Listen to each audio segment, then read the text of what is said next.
Well, hello, welcome back. Today I'm just popped out to do a little video as well, because I thought basically I've had both Superduke GTs, both models, the Gen 1 and the Gen 2. I had a 2017 model and now I've got a 2020 model. So I thought I'd just sort of do a little comparison really, and you know, especially for the people who hasn't got a GT and thinking about buying one.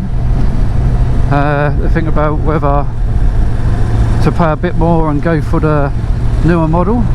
Is it worth it? You know, is it actually better?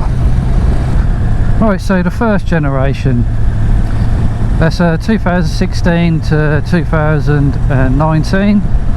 I had the 2017, but they're all the same, apart from 2018 when they had a bit of a colour change, and that was it. The one I had, loved it, great bike, you know, really good. I had it about a year, done about 4,000 miles on it, and then I upgraded to this one. But you know, in the time I had it, I really did enjoy the bike, but it's just, like I say, just a few little, well, couple of things really that it could have been improved, you thought, when you was riding it, you know, like the fueling. I just found it a little bit snatchy sometimes off and on the throttle. Not too bad, but just a little bit annoying, you know, sometimes.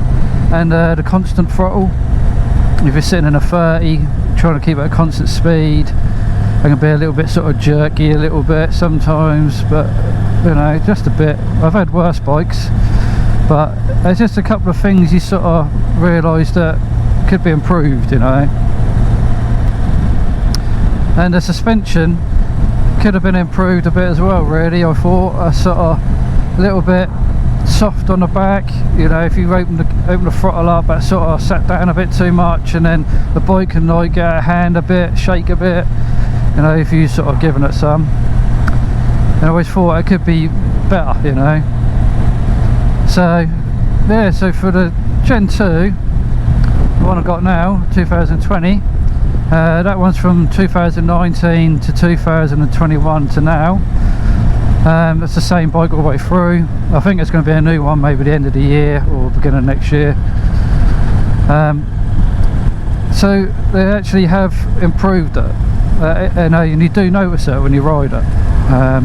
That's not just like a new bike come out. I always say they've improved stuff, you ride them normally, you don't even notice the difference, but actually on the Gen 2 you do notice the difference. The fueling is a lot better, no problems with it at all now, no snatchiness, you know, a constant throttle, it's lovely, just sit there at one speed all the time. That's really good, so it definitely improved it. And the same with the suspension, you know, it's really nice now. It takes the bumps lovely, it's really comfortable, but it still handles really well, you know. I've done a really good job. It's just that you know, you got the sport and the street and the comfort, but it's just like all of them settings have been improved on each one, you know, it's a lot better. And obviously with the, you know, with the Gen 2 you have got the nicer dash, nice big dash now, it's lovely. So that's something that's, you know, that they've improved as well if you buy the Gen 2. Just sort of modernised the bike, you know, it just looks so much more modern compared to the Gen 1 now, you know. The Gen 1 is starting to look dated a bit myself compared to the Gen 2. You got a couple of other nice things as well with the Gen 2, where you got like nice little pockets in the front here for storage each side of the bike, which is quite nice, you know, more storage the better. And on the Gen 2 as well, which is really nice, it's got a down blipper, you know, it works really well as well. It's nice, smooth, lovely. It's got the quick shifter as well, you know, the upshift, same as the Gen 1 had. And another nice thing as well on the Gen 2 is the switch gear. It's all lit up now, all illuminates, and so that's really nice as well. You know, it's just another little extra you get on the Gen 2. So they've made a few improvements, and they're all good improvements, to be honest. And now the bike, for me, I'd say it's like, you know, I'd say it's a 10 out of 10. I can't really see how you can improve it really. The fueling's good, you know, the suspension's great, handle really well, you know, look better, everything's good about it. You know, the brakes are brilliant, you know, which they were on the older model, same Brembos, you know, really good brakes. You just can't fault it, to be honest. You know, the Gen 2 is a great bike. I'd recommend it definitely, you know, to get the Gen 2 over the Gen 1.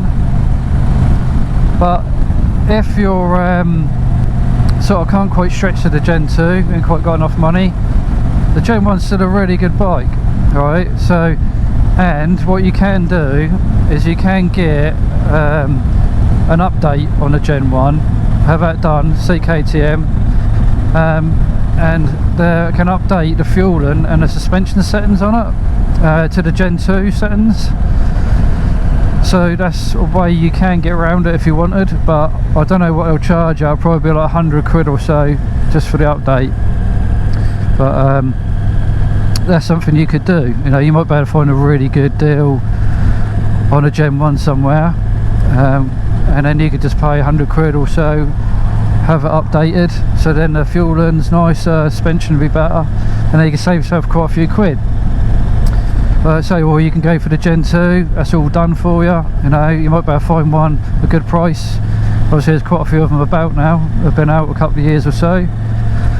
And then all the fueling's done, you know, you got a bit more of a modern bike, more modern a bike anyway. You got the nicer dash, illuminated switch gear. You know, it's just sort of up to you really, if you can stretch that far. But I would definitely say the Gen 2 is worth buying, it's a better bike, definitely. So that's up to you. So really, it's just a short little video. That's it really, and I'll see you on the next one.